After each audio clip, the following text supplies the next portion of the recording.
By sunrise, she had the money she prayed for. But by nightfall, her life had already begun to fall apart. Picture this, a trembling hand counting cash in the dim light of dawn. A woman staring at herself in a cracked mirror, her eyes hollow, searching for something she can no longer find. And a whispered warning echoing in her mind, once you start, there's no turning back. What would you do if wealth was just one decision away, but the price wasn't written clearly? What if everything you ever wanted was waiting on the other side of a single choice, a choice that seemed simple at first, but carried a weight you couldn't see until it was too late? If you've ever faced a hard decision in life, one that kept you awake at night, tap the like button and subscribe to my channel. This story is for you. Because sometimes, the hardest lessons come wrapped in promises that sound too good to refuse. Her name was Adaeze. It means her father's daughter in Igbo. But her father had been dead for 7 years, and she had long stopped feeling like anyone's daughter. She felt more like a shadow, drifting through a world that had forgotten her name. Adaeze was 26 years old. She lived in a single room at the edge of the city, where the buildings leaned against each other like drunken men, and the street smelled of open drains and dying hopes. Her room had no windows, just a small wooden door that never locked properly and walls so thin she could hear her neighbors arguing, laughing, living lives that seemed fuller than hers. She was intelligent. Everyone said so. Her teachers had said it. Her mother used to say it before she too passed away, leaving Adaeze with nothing but debt and a rusted sewing machine that hadn't worked in years. Adaeze had finished secondary school with honors. She had dreams once, big ones. She wanted to be a nurse, to wear those crisp white uniforms and save lives, to walk into a room and have people look at her with respect. But dreams, she learned, cost money. And money was the one thing she never had. She worked 3 jobs. In the mornings, she sold bread and akra at the junction near the market. Her hands smelled of bean cakes and palm oil no matter how many times she washed them. In the afternoons, she cleaned houses for families who treated her like furniture, invisible until something needed moving. And at night, when her body screamed for rest, she braided hair in a small salon where the owner paid her in scraps and insults. Still, it was never enough. The rent was always late. The landlord's threats grew sharper. She ate once a day, sometimes nothing but gari and groundnuts. She borrowed money from friends who stopped calling her because they knew she couldn't pay them back. Shame became her closest companion, following her everywhere, whispering in her ear, "You're failing. You're worthless. You'll die in this room, alone and forgotten." But it wasn't just the poverty that broke her. It was watching others succeed while she remained stuck. Girls she went to school with now drove cars, posted photos of their trips abroad, wore wigs that cost more than her monthly rent. And Adaeze wore the same 3 wrappers, rotated them throughout the week, and prayed nobody noticed the fraying edges. She didn't want shortcuts. She wanted hope. She wanted to wake up one morning and not immediately calculate whether she could afford to buy soap. She wanted to look at herself in the mirror and see a future instead of a funeral waiting to happen. One night, after the salon owner shouted at her for being too slow, after a customer called her, "this dirty girl," after she walked home in the rain because she couldn't afford a bus, Adaeze sat on the floor of her room and cried until no more tears would come. And then she prayed. Not the kind of prayer they teach in church, polite, measured, full of, "thy will be done." No. This was a raw, desperate scream into the darkness. "God, if you're there, give me a way out. Anyway. I don't care anymore. Just let me breathe. Please." The room was silent. The rain drummed against the roof. And Adaeze fell asleep on the cold floor, her cheek pressed against the concrete, dreaming of a life she would never have. But someone had heard her prayer. And they were about to answer it. 3 days later, Adaeze met the woman. It was a Tuesday afternoon. Adaeze had just finished cleaning a house in the wealthy part of town, a place where the gates were tall and the air smelled clean.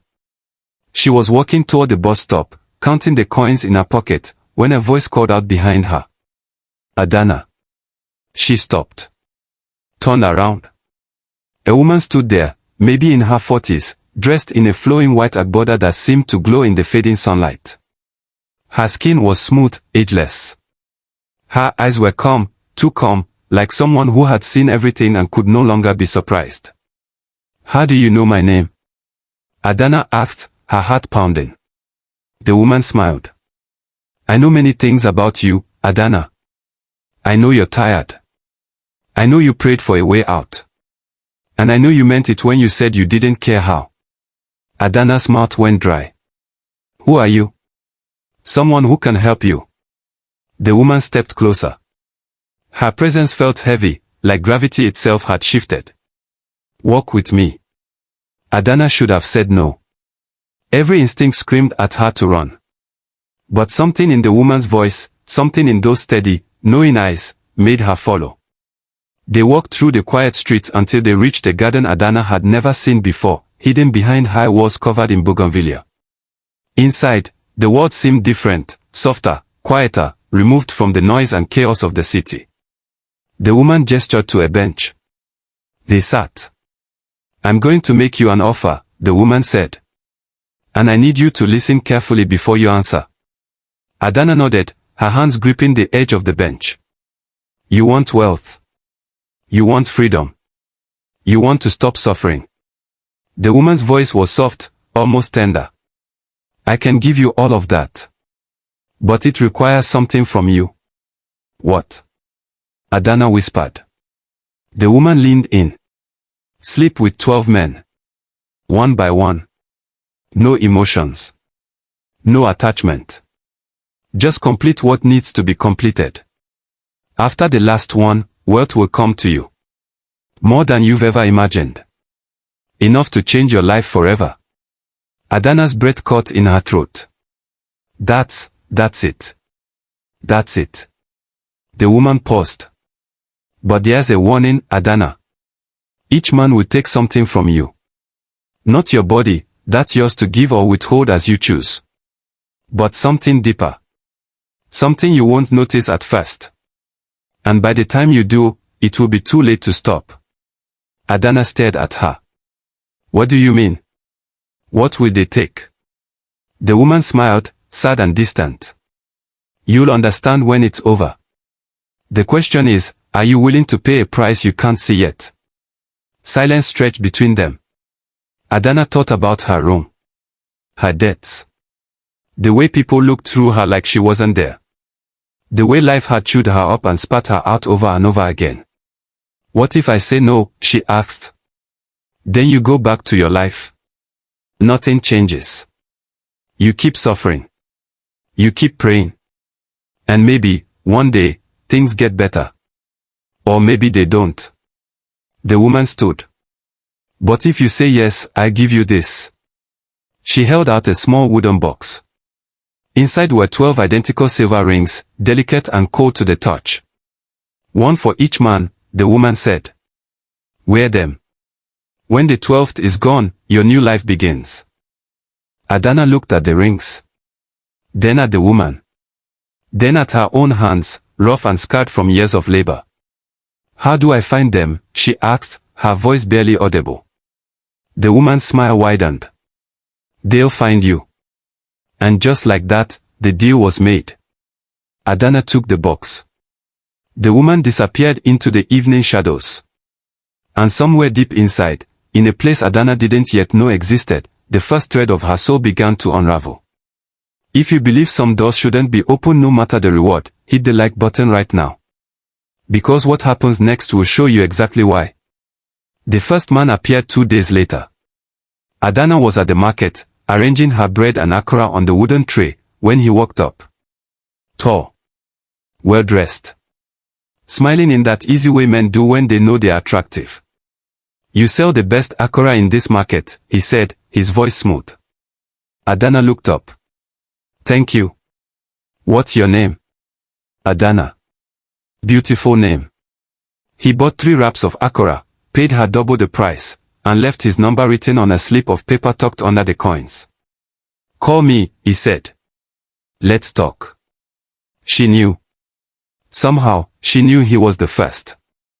That night, she called him. They met at a small bar on the outskirts of town. He was charming, attentive, the kind of man who made you feel like you were the only person in the room. They talked, laughed. And when he suggested they go somewhere private, Adaeze's heart pounded so hard she thought it might break through her chest. But she thought about the rings, the promise, the money. And she said yes. It was quick, mechanical. Adaeze floated above herself the entire time, watching from somewhere far away. When it was over, he thanked her, slipped some cash into her hand, and left. Adaeze sat on the edge of the bed in that rented room and counted the money. 200,000 naira. More than she made in 3 months. She laughed. Then she cried. Then she laughed again. It's just business, she whispered to herself. Just business. She slipped the first ring off her finger and placed it in the wooden box. 11 more to go. The second man came a week later. Then the third. Then the fourth. Each one different faces, different voices, different touches. But all the same in the end. They gave her money. She gave them what they wanted. And slowly, carefully, Adaeze began to build a new life. She paid off her rent. Bought new clothes. Ate 3 meals a day. Her friends noticed. They asked where the money came from. She smiled and said, I got a new job. In a way, it was true. By the time she slept with the 6th man, Adaeze felt invincible. The shame she expected never came. Instead, she felt powerful. In control. For the first time in her life, men wanted her. Needed her. Paid for her. She wasn't invisible anymore. But then, small things started changing. She stopped laughing. Not consciously, she just realized one day that nothing felt funny anymore. Jokes fell flat. Joy felt distant, like trying to remember a dream after waking up. Her best friend, Ngozi, stopped returning her calls. When Adaeze finally confronted her, Ngozi looked at her with something like fear. You're different, Ada, Ngozi said quietly. I don't know how to explain it. But you're not you anymore. What are you talking about? Adaeze snapped. I am fine. Better than fine. But Ngozi just shook her head and walked away. And Adaeze never saw her again. The nightmare started after the 7th man. Dark, twisted dreams where she was running through endless hallways, chasing something she couldn't name. She'd wake up gasping, her sheet soaked with sweat, unable to remember her own face. One morning, she looked in the mirror and didn't recognize the woman staring back. Same eyes. Same face. But empty. Hollow. Like a house with no one living inside. It's fine, she told herself, gripping the sink. Just 5 more. 5 more and I'm free. But freedom, she was beginning to realize, was starting to feel a lot like a cage. The 9th man was rough. The 10th was cold. The 11th barely spoke at all. And with each one, more pieces of Adaeze disappeared. Her memory started failing. She'd forget conversations, appointments, entire days. People she used to know would greet her on the street, and she'd smile blankly, pretending to remember their names. Her body felt foreign. She'd look down at her hands and wonder whose they were. She stopped feeling pain, cuts, bruises, exhaustion. It all blurred into nothingness. And the money. The money kept coming. Pouring in. She moved into a better apartment. Bought expensive things. But none of it filled the void growing inside her. One night, sitting alone in her new apartment surrounded by furniture she didn't remember buying, Adaeze whispered to the darkness, was this worth it? The darkness didn't answer.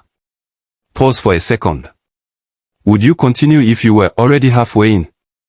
Comment yes or a no below.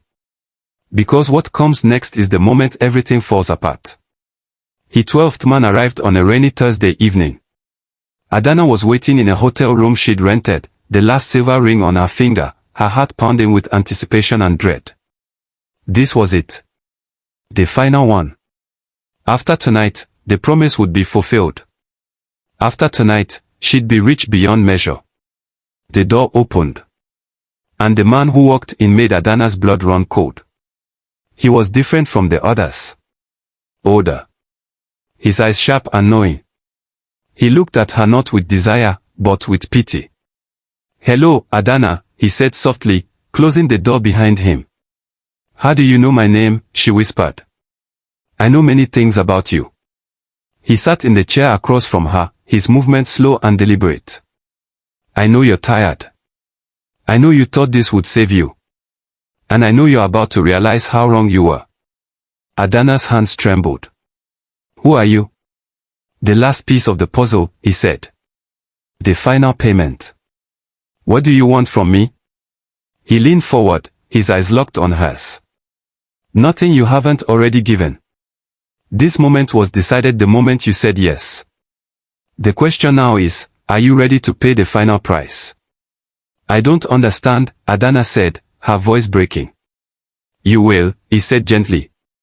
"After tonight, you'll have everything you asked for. Wealth. Freedom. Everything." He paused. "But you'll also lose the one thing that made any of it matter." "What?" Adaeze whispered, tears streaming down her face. "What will I lose?"